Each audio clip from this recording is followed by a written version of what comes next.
এর নতুন রাজনৈতিক দল এনসিপি তথা ন্যাশনাল সিটিজেন পার্টির প্রমোশন করছেন সার্জিস আলম।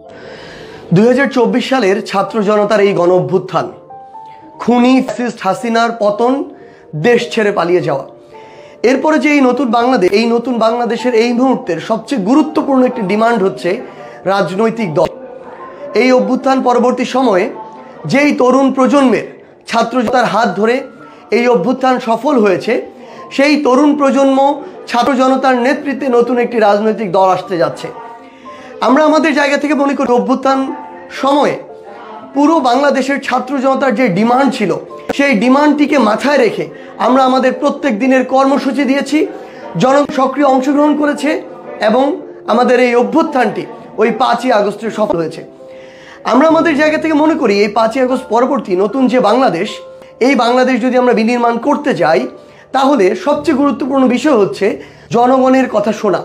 জনগণ কিভাবে চায় এই বাংলাদেশ আমরা কিভাবে গড়তে পারি, কোন কোন কাজগুলো করতে পারি, সেই কথাগুলোর সমন্বয়ে নতুন বাংলাদেশ করা এবং আমরা যে নতুন রাজনৈতিক দলটির কথা চিন্তা করছি, সেই রাজনৈতিক দল এই জনগণের কথা অনুযায়ী যদি ওই রাজনৈতিক দলের আগামীর কর্মপদ্ধতি, কর্মসূচি, পলিসি নির্ধারণ করে, তবেই দিন শেষে আমাদের বাংলাদেশে নতুন যে রাজনৈতিক দল সেটি জনগণের রাজনীতি করতে পারবে। তো সেই জায়গা থেকে আপনার চোখে এই যে বাংলাদেশ, নতুন বাংলাদেশ, এটা আপনি কিভাবে দেখেন সেটা আমরা একটি জরিপ করছি। অফলাইনে আমরা আমাদের জায়গা থেকে এরকম একটি ফর্ম বাংলাদেশের প্রত্যেকটি জেলা এবং উপজেলায় নিয়ে গিয়েছি।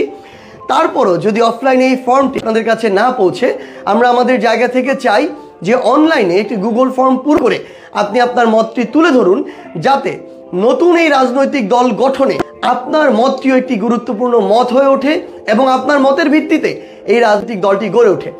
আমরা আমাদের জায়গা থেকে মনে করি যে বেশ কিছু প্রশ্নের উত্তর আমরা আমাদের জায়গা থেকে আপনাদের চাই এবং আমরা মনে করি এই উত্তরগুলো আমাদের চলার পথকে সহজ করবে। প্রথমত, আপনি আপনার জীবনে অনেক সমস্যা ফেস করেছেন। আপনার ব্যক্তিগত জীবনের কোন সমস্যাটা একটি রাজনৈতিক দলের মাধ্যমে সমাধান হওয়া দরকার, সেই প্রশ্নটি আমরা আপনার কাছে জানতে চাই।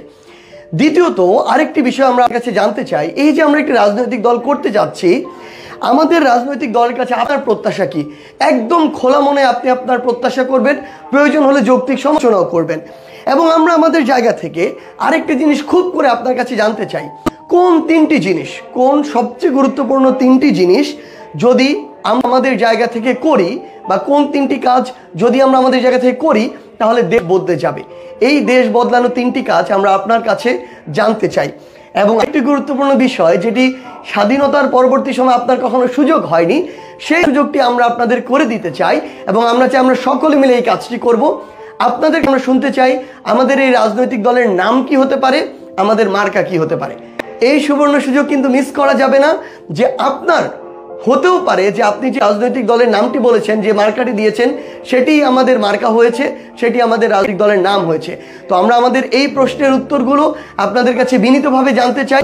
আমি এই গুগল ফর্মের লিঙ্ক আমার ক্যাপশন এবং কমেন্টে দিয়ে দিচ্ছি। আমরা বিশ্বাস করি এই জনগণের চাওয়া পাওয়া, প্রত্যাশা এবং জুলাই অভ্যুত্থানের এই স্পিরিটকে ধারণ করে মনে রেখে আমরা যদি ঐক্যবদ্ধভাবে আগামীর বাংলাদেশে কাজ করি, জনগণের কথা শুনি, জনগণের কাছে জবাবদিহি করার মানসিকতা রাখি এবং জনগণের জন্য কাজ করি, তাহলে আগামীর বাংলাদেশে আমরা যে নতুন রাজনৈতিক দল করতে যাচ্ছি, সেই রাজনৈতিক দলকে সামনে রেখে আমরা ঐক্যবদ্ধভাবে আমাদের যে বাংলাদেশ আমরা প্রত্যাশা করি সেটা গড়তে পারব। আপনার যে মতামত, সেই মতামতের অপেক্ষা।